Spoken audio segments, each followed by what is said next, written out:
Basic ఏంటంటే ఇప్పుడు మన హైదరాబాద్ లో హై డిమాండ్ అయిపోయింది ఐటీ వాళ్ళకి. సో నేను యూజువల్లీ ఇంటర్వ్యూస్ అన్ని తీసుకునేటప్పుడు నేను అడుగుతాను క్యాజువల్లీ మీ ఎక్స్పెక్టేషన్స్ ఎంత అని. మార్కెట్ స్టాండర్డ్ అని ఒక స్టాండర్డ్ డైలాగ్ ఉంటుందండి. నన్ను కూడా అడిగాడు. నన్ను అడగలేదు, మా కాలేజీలో అడగలేదండి. మేము తక్కువ జీతాలకు పని చేస్తాం.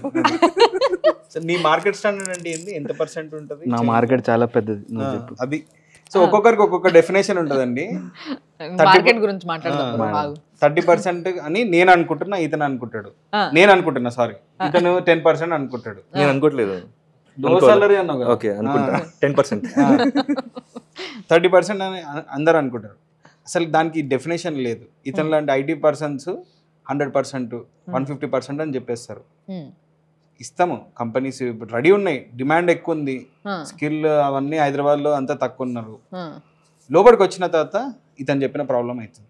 ఓకే ఓకే, ఫ్లాట్ కొనుక్కుంటారు, ఈఎంఐ కట్టుకుంటారు, లావిష్ అయిపోతారు, పర్ఫార్మెన్స్ లో. కార్పొరేట్ జాబ్ వచ్చిన తర్వాత శాలరీ చూసి ఫ్లాట్ తీసుకోకండి, ఈఎంఐలు కట్టకండి.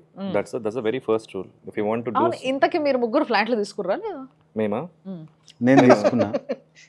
చెప్పాను కదండి, ఐటీ ప్రాలు తీసుకుంటారు. నేను ఇక్కడ పక్కన గుడిసేసుకున్నా, చిన్న పాకలో ఉంటాను నేను.